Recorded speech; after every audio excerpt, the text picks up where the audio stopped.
नमस्कार और बहुत स्वागत है आपका प्रॉपर्टी गुरु में, प्रेजेंटेड बाय सिग्नेचर ग्लोबल पे लेकर हाजिर है एक बार फिर आपका मनपसंद कार्यक्रम प्रॉपर्टी गुरु, जहां पर हर बार हर एपिसोड में हम आपके लिए लेकर आते हैं प्रॉपर्टी से जुड़े हर तरह के अपडेट्स और देते हैं आपके सवालों के जवाब। और आज ये सारी बातचीत होने जा रही है मोहम्मद असलम साहब से, आज के हमारे प्रॉपर्टी गुरु, president capital markets analog. Sir बहुत स्वागत है आपका प्रॉपर्टी गुरु में।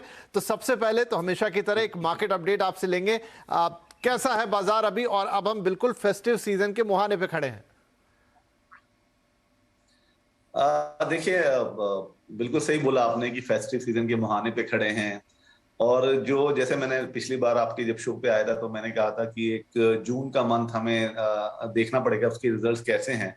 तो एज एक्सपेक्टेड क्योंकि काफी चीजें हुई, इन्फ्लेशन के बारे में बहुत बातें हुई, रेट ऑफ इंटरेस्ट बैंक्स ने बढ़ा दिए थे 0.9 बेसिस के हिसाब से, 90 बेसिस पॉइंट उन्होंने बढ़ा दिए। तो उसके चलते हुए थोड़ा सा सेंटिमेंट डाउन हुआ था। लेकिन अगेन जुलाई में काफी अच्छा वापस लोगों का जो फॉल्स है प्रोजेक्ट साइट्स पे बिल्डर्स की पैन इंडिया काफी अच्छा देखने को मिला है। काफी नए नए लॉन्चेस भी हुए हैं और मुझे लगता है तैयारी फेस्टिव सीजन की ही है। काफी डेवलपर्स अपने जो प्रोजेक्ट्स जो उनकी प्लानिंग थी उसको थोड़ा सा प्रीपोन करके उसको वो जल्दी लॉन्च करने की कोशिश कर रहे हैं, क्योंकि अभी जुलाई के महीने में जो एक सेंटिमेंट देखा गया है कि उसमें ऐसा है कि जो रेट ऑफ इंटरेस्ट बढ़े थे उसे भी एब्जॉर्ब कर लिया गया है और अभी रेट इतने भी नहीं बढ़े हैं कि वो लोगों की जो एंथुजियाज्म है या उनके जो डिसीजन है बाय करने के लिए उसको डैम्पन कर सके। सो आई थिंक अभी एवरेज रेट कुछ 7.75 है, तो उसके चलते हुए भी अभी भी बहुत अट्रैक्टिव रेट है और वो बहुत हेल्प कर रहा है अभी भी डेवलपर्स को। डेवलपर्स ऑन देयर एंड उन्होंने भी जो भी प्राइजेस बढ़े थे उनके कंस्ट्रक्शन कॉस्ट में, स्टील, सीमेंट एंड ऑल, उन्होंने वो कस्टमर्स उसे भी मैनेज करने की कोशिश कर रहे हैं। तो ओवरऑल दोनों साइड से काफी अच्छी कोशिश है कि एक मार्केट का मूवमेंट बना है वो ना डाई डाउन जाए, और वो काफी हद तक सक्सेसफुल रहे हैं उसमें। जुलाई का महीना अच्छा रहा in terms of launch, site visits या बुकिंग के हिसाब से, और लोगों को लग रहा है कि यहाँ से अगर थोड़ा राइज फिर भी होता है इंटरेस्ट रेट में, फिर भी उसको मैनेज किया जा सकता है, क्योंकि फेस्टिव सीजन अराउंड है तो उसको वो मैनेज करने की कोशिश कर रहे हैं। साथ ही साथ हमने देखा है कि अभी थोड़ा जिसकी वजह से सारा रेट ऑफ इंटरेस्ट या इन्फ्लेशन या महंगाई बढ़ने की जो बातें थी वो यूक्रेन और रशिया वॉर की थी, वो भी थोड़ी सी कंट्रोल में होती हुई दिख रही है। तो मुझे लगता है अभी भी मार्केट है और काफी अच्छा रहा जुलाई की महीने। चलिए, तो अच्छी बात है, सारी चीज़ें अपनी जगह पर हैं। जून अच्छा रहा, जुलाई जो अक्सर हिस्टोरिकली क्योंकि बरसात शुरू हो जाती है बॉम्बे जैसे मार्केट्स में थोड़े से लोगों का फुटफॉल कम होता है, लेकिन वैसी कोई चीज़ देखी नहीं गई। अच्छे लॉन्चेस हो रहे हैं, इंटरेस्ट रेट बढ़े हैं, लेकिन फिर भी अभी वो लोगों की पहुंच से बाहर नहीं निकले हैं और डेवलपर्स ने भी दाम बढ़ाने का ऐसा कुछ खास सिलसिला पकड़ा नहीं। तो कुल मिला के सब कुछ अच्छा दिख रहा है। लेट्स सी फेस्टिव सीजन में किस तरह से मार्केट टर्न अराउंड होती है, आपके लिए इसमें क्या निकल कर आता है। चलिए, ये सारी बातें और हम करेंगे, लेकिन अब जरा कॉलर्स से बात कर ली जाए। करिश्मा जी गुरुग्राम से हमें कॉल कर रही हैं। करिश्मा जी बहुत स्वागत है आपका, क्या पूछना चाहेंगी? मेरा क्वेश्चन है, एक प्रोजेक्ट है एंट्रियम कैपिटल जो द्वारका एक्सप्रेस वे पे बन रहा है अभी 113 सेक्टर में। तो मैं वहाँ पे एक परचेज करने के लिए सोच रही हूँ फॉर एंड यूज 3 BHK। तो मेरा जाने और उसकी जो डिलीवरी पोजीशन है वो 3.5 साल के बाद होगी, लगभग एंड ऑफ 2025 या first half of 2026।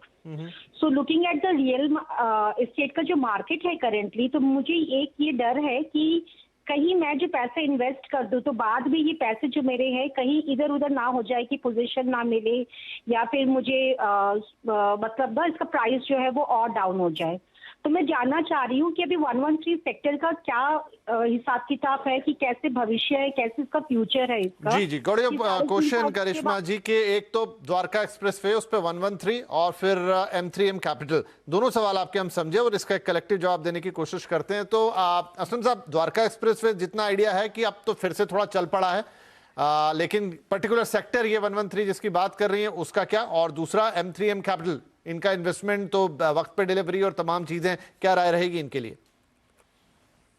Vipin ji, M3M अपने आप में एक अच्छा नाम है गुड़गांव एरिया में, और आपने बिल्कुल ठीक कहा कि अभी द्वारका एक्सप्रेस अच्छा चल पड़ा है। जेवर एयरपोर्ट आने की वजह से वो पूरे एरिया में काफी अच्छी गहमा गहमी है, काफी वहाँ पे जो प्लानिंग है, इकोनॉमिक एक्टिविटीज की प्लानिंग हो या कमर्शियल रियल एस्टेट की या रेसिडेंशियल की, सब ने काफी जोर पकड़ा हुआ है और काफी अच्छा मार्केट लग रहा है। ओवरऑल मार्केट भी काफी सपोर्ट कर रहा है अभी पैन इंडिया, उसमें एनसीआर का भी अपना कंट्रीब्यूशन है उसके लिए, जो उनका अपना हिस्सा है वो उसमें डेफिनेटली काम कर रहे हैं। करिश्मा जी को एडवाइस यही होगी, देखिए करिश्मा जी आज की डेट में बिल्कुल अच्छा है आपका जो लोकेशन है, आपने एक अच्छा लोकेशन आइडेंटिफाई किया है। 113 सेक्टर, उसकी कनेक्टिविटी दिल्ली हो या गुड़गांव के दूसरे एरियाज हो काफी अच्छी है, द्वारका एक्सप्रेसवे पे है, तो ओवरऑल अभी सिचुएशन अच्छी दिख रही है। M3M अपने आप में एक अच्छा डेवलपर है। जिस प्रोजेक्ट की बात आप कर रहे हैं वो भी उन्होंने काफी अच्छा बड़ा गेटेड कम्युनिटी है, कुछ 65 एकर्स में शायद बनाया है और 1100 अपार्टमेंट्स प्लान है। सो एक बड़ी बड़ी प्लानिंग के साथ वो पूरा जो प्रोजेक्ट है उस पे हो रहा है, उसमें फिर सारी एमिनिटीज वो दे रहे हैं, काफी एलीट वाला मैं कहूंगा कि काफी अच्छा प्रोजेक्ट का प्लानिंग है। आपका डर बिल्कुल सही है क्योंकि एनसीआर ने जो पिछले सालों में काफी अच्छा नहीं परफॉर्म किया था, लेकिन अभी 2-2.5 साल से मार्केट अच्छा कर रहा है वहां पे। तो ये एक जो हमारा डर रहता है रियल एस्टेट को रह के, वो रहेगा ही, उसमें मतलब उसका कोई सॉल्यूशन तो नहीं मिल सकता आज की डेट में। लेकिन अगर आप जो मैंने फैक्टर्स बताए उसके हिसाब से फ्यूचर अच्छा दिखता है। फिर भी मैं कहूंगा क्योंकि एक अंडर कंस्ट्रक्शन के लेकर जो एक कहते हैं कि एक्सपीरियंस है वो अच्छा नहीं है एनसीआर में, तो अगर आपको काफी डर है, या पहला तो मेरा एडवाइस रहेगा कि M3M के इस प्रोजेक्ट के साथ आपको जाना चाहिए, आप अपना ड्यू डिलिजेंस और कर लीजिए, अच्छे किसी कंसल्टेंट को हायर कीजिए जो आपको पूरे प्रॉस एंड कॉन्स के बारे में बताए। लेकिन अगर आपको बिल्कुल भी डर है और वो नहीं करे, तो फिर मेरा एडवाइस होगा कि आप किसी रेडी टू मूव प्रॉपर्टी में देखिए, जहाँ पे आपको ये डर बिल्कुल निकल जाएगा कि आपका पैसा कभी बाद में प्रोजेक्ट कंप्लीट होगा, डिले होगा, क्या होगा, क्योंकि उसके बारे में कोई भी सर्टेनिटी से नहीं बता सकता। लोकेशन या डेवलपर के हिसाब से मैंने आपको बता दिया डिसीजन, फिर आप जी करिश्मा जी, तो लोकेशन इज गुड, डेवलपर में भी कोई प्रॉब्लम नहीं है, लेकिन सही कह रहे हैं असलम साहब की, जब हम बात करते हैं एनसीआर की तो वहां पर अक्सर हिस्टोरिकली इश्यूज देखे जाते हैं, अच्छे डेवलपर के साथ भी कई बार हो जाते हैं। तो हम आपको यही सलाह देंगे कि इस प्रोजेक्ट के साथ आप जा तो सकते हैं, लेकिन अच्छी तरीके से जो एग्रीमेंट है वो समझ लीजिए, देख लीजिए, उसके बाद ही आगे बढ़िए। और अगर बहुत ज्यादा सेफ रहना चाहते हैं, क्योंकि आपने बताया कि आपका बड़ा कंसर्न है, तो फिर रेडी टू मूव इन कोई प्रोजेक्ट भी देख सकते हैं आप, क्योंकि वहां पर काफी अवेलेबिलिटी है इस समय। एंड द्वारका एक्सप्रेसवे वापस से रिवाइव कर गया है, सेक्टर 113 भी अच्छा करने की ही हम उम्मीद रखते हैं। तो आई होप कि ये सलाह आपके काम आएगी और बहुत शुभकामनाएं अगर आप इस प्रॉपर्टी के लिए आगे जाते हैं। चलिए इसी के साथ हम एक छोटा ब्रेक ले रहे हैं, ब्रेक के बाद बातचीत जारी रहेगी।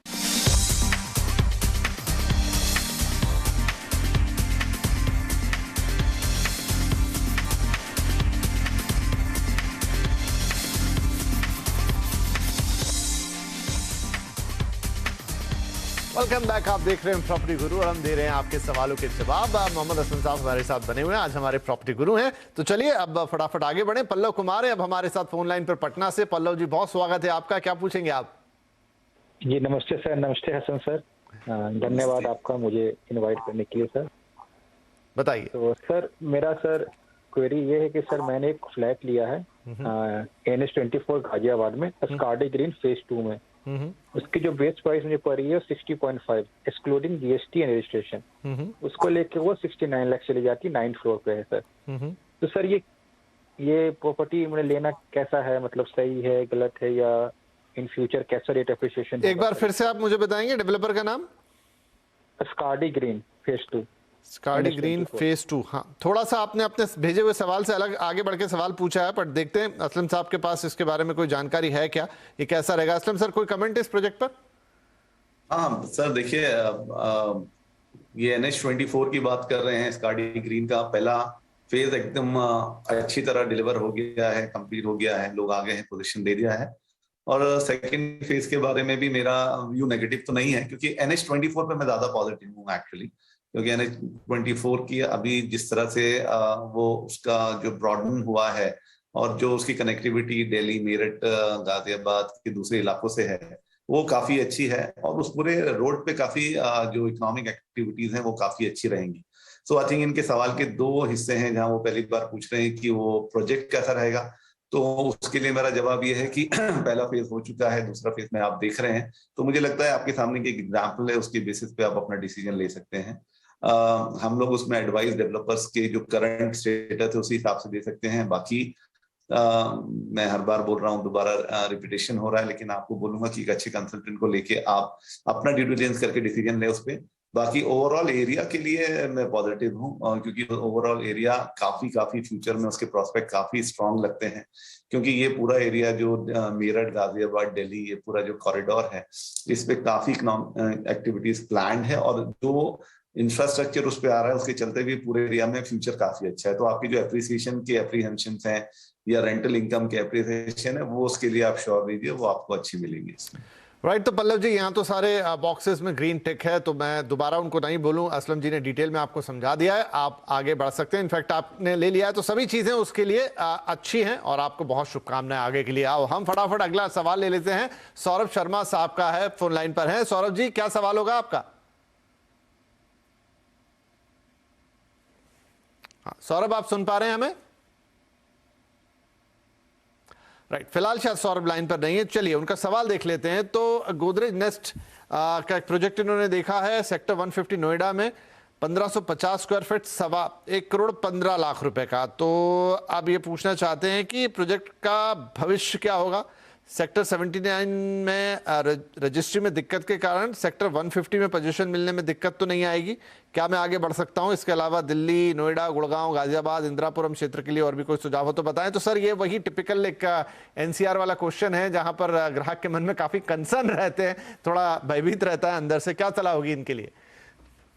उनका कहना सही है, वो सेक्टर 79 में थोड़ा सा लोगों को हमने सुना था कोई परेशानियां हुई थी, लेकिन आई थिंक इन्होंने जो डिसीजन लिया है गोदरेज के साथ जाने के लिए, तो एक अच्छा डिसीजन है सेक्टर 150 का, नोएडा का। मुझे लगता है कि गोदरेज में डिसाइड करने के बाद ही उनका काफी चीजें तो 90% इशू रिजॉल्व हो ही जाते हैं, क्योंकि being a corporate company, listed entity है, गोदरेज का अपना एक ब्रांड है, तो उसके चलते हुए उन्होंने ये सब जो इनकी परेशानियां हैं जो रजिस्ट्रेशन वगैरह के, उसके लिए तो आप श्योर रहिए वैसी प्रॉब्लम वहां नहीं आएंगी। और अपने आप में प्रोजेक्ट में भी काफी दम है, हमने जितना सुना है, जितना हमने देखा है, तो गोदरेज एक अच्छी डिलीवरी करते हैं, टाइमली डिलीवरी करते हैं, और उनके प्रोजेक्ट्स में हमेशा ग्राहक को जो एप्रिसिएशन है वो मिलता है। और अगर आप रेंटल भी देते हैं तो आपको उस पे रेंटल में भी अच्छा, दूसरों के कंपैरिजन में अच्छा आता है। फिर भी मैं कहूंगा, अगर आपको अभी भी थोड़े डाउट हैं, जैसे आपने पूछा कि और कोई प्रोजेक्ट्स आपको बताएं, तो आपने जैसे सेक्टर 150 डिसाइड किया हुआ है, तो उसी के लिए मैं बता सकता हूँ, एक तो ATS पायस एक अच्छा प्रोजेक्ट है, पूर्वांचल रॉयल सिटी आप देख सकते हैं, या फिर लास्ट में एल्डेको का ग्रीन्स देख सकते हैं। आई थिंक ये कुछ प्रोजेक्ट हैं जो अच्छे हैं उस एरिया में। अदरवाइज गोदरेज के साथ अगर आपका मन बना है तो मुझे उसमें कोई दिक्कत नहीं है, आप उसमें कंटिन्यू कर सकते हैं।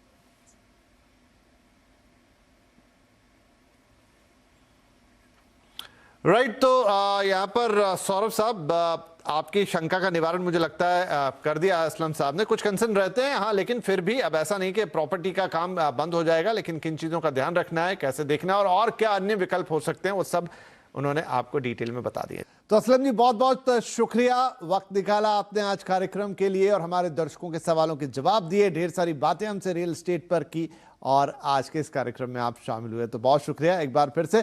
और वक्त एक छोटे से ब्रेक का। ब्रेक के बाद हम लेकर चलेंगे आपको गुरुग्राम और दिखाएंगे सिग्नेचर ग्लोबल के नए SEO प्रोजेक्ट की झलकियां।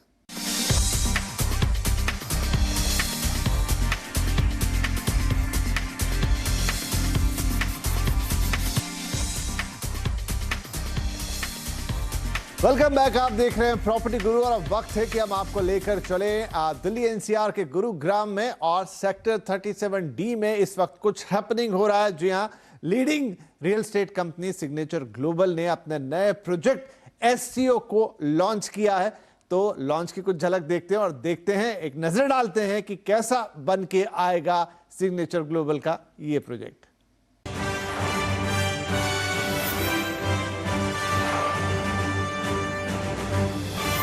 Signature Global presents Property Guru। लोगों के लिए रिटेल के इस हब का बहुत फ़ायदा होने वाला है। उनकी ज़रूरत की सारी चीज़ें यहीं पूरी हो जाएंगी, उनको और कहीं जाने की नीड नहीं है।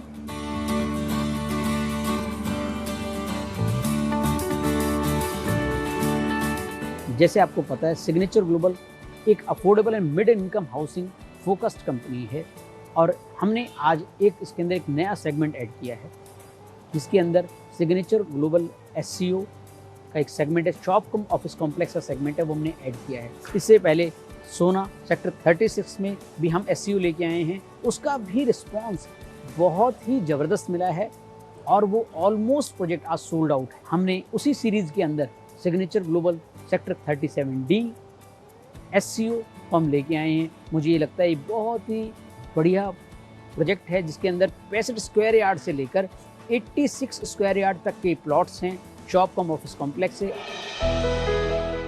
सेक्टर 37D गुरुग्राम में स्थित सिग्नेचर ग्लोबल SCO तकरीबन 2.385 एकड़ में फैला हुआ है। ये शॉप कम ऑफिस स्पेस के लिए SCO प्लॉट्स है, जहां बिजनेस वेंचर खोलने के लिए कार्यालय में निवेश किया जा सकता है, क्योंकि ये वेल कनेक्टेड वैल्यू प्रदान करता है। जो signature global SCO sector 37D है, ये सबसे पहले तो सेक्टर 37D का पहला SCO है। ये इस एंगल से सबसे ज़्यादा खास है, और क्योंकि आपको पता है सेक्टर 37D एक वेल हैबिटेड, सेंट्रली लोकेटेड, एक अच्छा रेजिडेंशियल सेक्टर है, क्योंकि ये पहला SCO है। इससे पहले कोई भी SCO नहीं आया हुआ, तो इस SCO पे जो लोगों की डिपेंडेंसी है, मुझे लगता है बहुत ज़्यादा होने वाली है। अब जब भी कभी किसी शॉपिंग कॉम्प्लेक्स पे एक अच्छे रेजिडेंशियल पोर्शन की, एक अच्छी हैबिटेड सेक्टर की डिपेंडेंसी आती है, तो वहाँ पर ग्रोथ की अपॉर्चुनिटी क्रिएट हो जाती है। और क्योंकि इसमें अंदर हम लोग जो इस 65 स्क्वायर यार्ड से लेकर 86 स्क्वायर यार्ड के प्लॉट्स दे रहे हैं, और उनमें अच्छे बड़े बिग ब्रांड्स आने वाले हैं, यहाँ पे फन, फूड और फैशन की सारी ज़रूरतें पूरी होने वाली हैं, तो मुझे लगता है कि यहाँ पर अगर आप इन्वेस्टमेंट करते हैं तो यहाँ पर ग्रोथ होने की जो चांसेस हैं वो बहुत बढ़िया होने वाले हैं। ये प्रोजेक्ट एक एस्टैब्लिश्ड हैबिटेट के पास है, जो शानदार इंफ्रास्ट्रक्चर के साथ NH8 के हीरो होंडा चौक और द्वारका एक्सप्रेसवे के निकट होने की वजह से बेहतर कनेक्टिविटी भी ऑफर करता है। जहाँ तक कनेक्टिविटी के लिहाज से इस प्रोजेक्ट की बात करें तो ये एक वेल हैबिटेड सेक्टर है।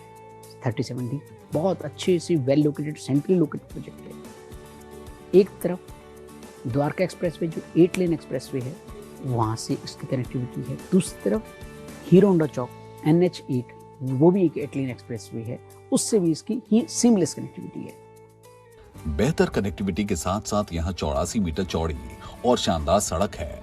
इन प्लॉट्स में basement plus ground plus 4 floors के साथ पर्याप्त कार पार्किंग भी बनाई जा सकती है।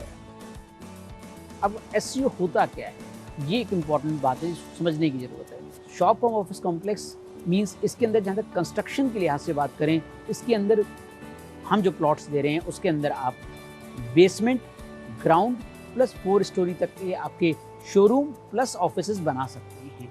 और बाकायदा जितने भी शोरूम, जितने भी आपके रिटेल, फूड, फन, फैशन, इनके अंदर सब ब्रांडेड शोरूम आने वाले हैं, जो आपकी सारी रिटेल की और डेली नीड्स की सारी ज़रूरतें प्लस में ऑफिस कॉम्प्लेक्स की ज़रूरतें पूरी कर सकती है। और जो उनके साइज़ रखे हैं हमने SCO के, इसको बहुत ज़्यादा ऑप्टिमली डिज़ाइन किया गया है कि कोई भी आप जब ब्रांड उसके अंदर आते हैं तो उनके लिए वो साइज़ परफेक्ट रहना चाहिए, ताकि इन्वेस्टमेंट के लिहाज से उसके अंदर ग्रोथ भी हो, शोरूम भी अच्छा चले, रिटेल फूड जॉइंट भी अच्छे चलें उसके अंदर, लेकिन वो स्पेस इतना भी हो कि उसको अच्छे से उसका यूटिलाइजेशन भी कर पाए, और वो कॉस्ट इफेक्टिविटी के एंगल से भी बढ़िया हो, कॉस्ट एफिशिएंसी के एंगल से भी बढ़िया हो।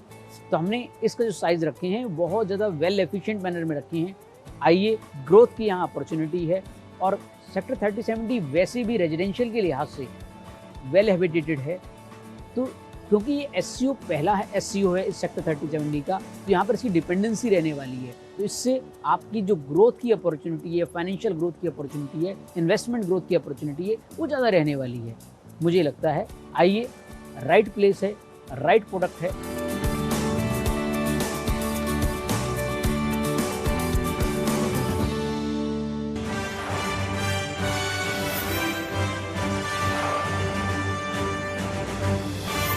Signature Global presents Property Guru. Right, तो ये था सिग्नेचर ग्लोबल का नया SCO प्रोजेक्ट गुरुग्राम के 37D सेक्टर के अंदर। अगर आपको भी पसंद आया है तो आप भी विजिट कर सकते हैं और सीधे साइट पर जाके प्रोजेक्ट का एक्सपीरियंस ले सकते हैं। और इसी के साथ अब वक्त हो गया है आपसे इजाजत लेने का, लेकिन आप जानते हैं कि प्रॉपर्टी गुरु हर हफ्ते आपके पास आता है, आपके रियल एस्टेट से जुड़े हर सवाल का जवाब देने की, समाधान करने की कोशिश करता है। तो ये सिलसिला यूं ही जारी रहेगा। बस आप अपने सवाल हमें भेजिए pg@moneycontrol.com पर, अपना नाम, पता, डिटेल और फोन नंबर जरूर डाल दीजिए ताकि हम आपसे दोबारा संपर्क कर सकें और कोई जरूरी जानकारी हो तो हम खुद आपसे ले लेंगे। कोशिश यही रहेगी कि रियल एस्टेट से जुड़े आपकी हर समस्या का सही और सटीक समाधान देने की कोशिश हम करते रहेंगे। तो चलिए, इस हफ्ते के लिए इतना ही। अगले हफ्ते फिर मुलाकात होगी, तब तक के लिए अपना ख्याल रखिए। नमस्कार।